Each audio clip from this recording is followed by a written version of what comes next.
fellow Toastmasters and honored guests.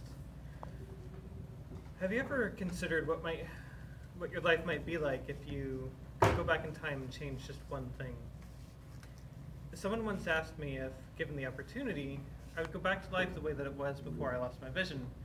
And this is an expanded version of what I told them. If I hadn't gone blind, I would be an IT professional. I love technology, and I taught myself to type and wrote my first batch files when I was only 12 years old. My first job was at a Chamber of Commerce in the small town of Milton Freewater in Eastern Oregon, where I was affectionately known as the computer guy. Later, I would be working in the IT department at a mid-sized nonprofit in Pendleton. Unfortunately, my progressive vision loss, which began when I was about 15 years old, outpaced accessible computing technology, and I abandoned that career goal. I abandoned a lot of things.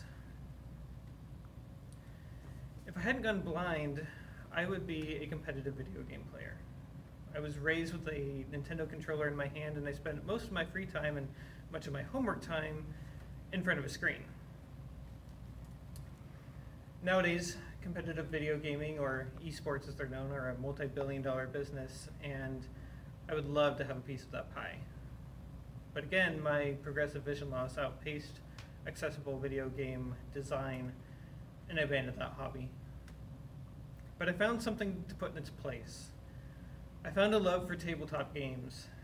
Board games such as Settlers of Catan and role-playing games like Dungeons and Dragons.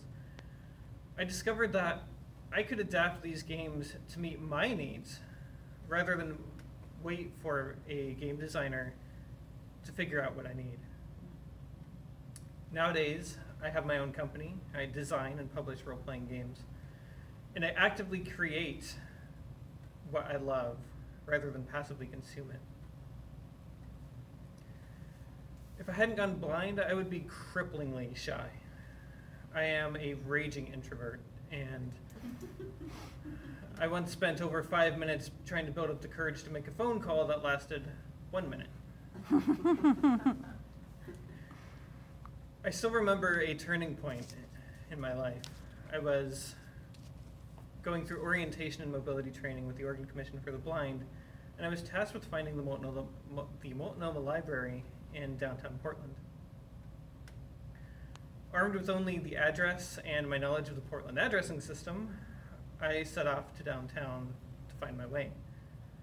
I disembarked from the Max, and I found exuberant life, people buzzing back and forth as they went about their daily lives, and I thought to myself, I need to ask one of these people for help.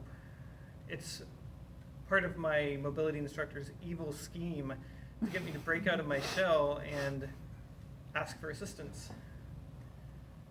But every one of these people seemed so busy, and I didn't want to stop and ask somebody to help me with my needs when clearly they had other things that were important to do.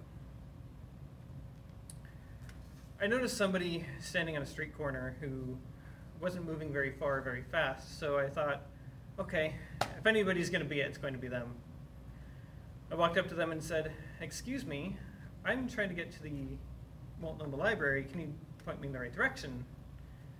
And he turned to me with a smile in his voice and said, "I'm sorry, but I'm not from around here. I have no idea where I'm at, no idea where I'm going either."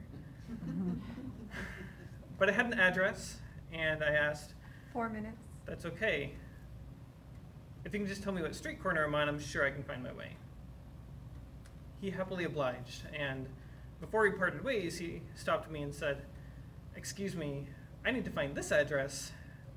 You wouldn't happen to know where it is, would you?" "Sure, it's about 2 blocks down, take a left, it's on the right side of the street, it'll be about halfway down." That experience taught me 2 things. First, it was okay for me to stop and talk to strangers. And second, I had knowledge and skills that were worth sharing.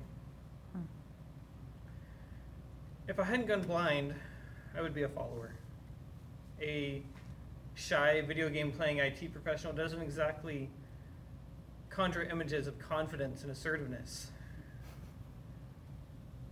But a series of life experiences has taught me to advocate for myself, to advocate for other people with disabilities. And I learned that it was okay to speak up.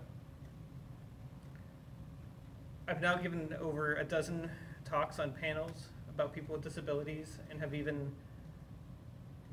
given an extemporaneous speech to a crowd of over 100 people solo. In less than a month, I'm going to graduate from George Fox University with my bachelor's degree in management and organizational leadership, which, sighted or blind, I never would have seen coming.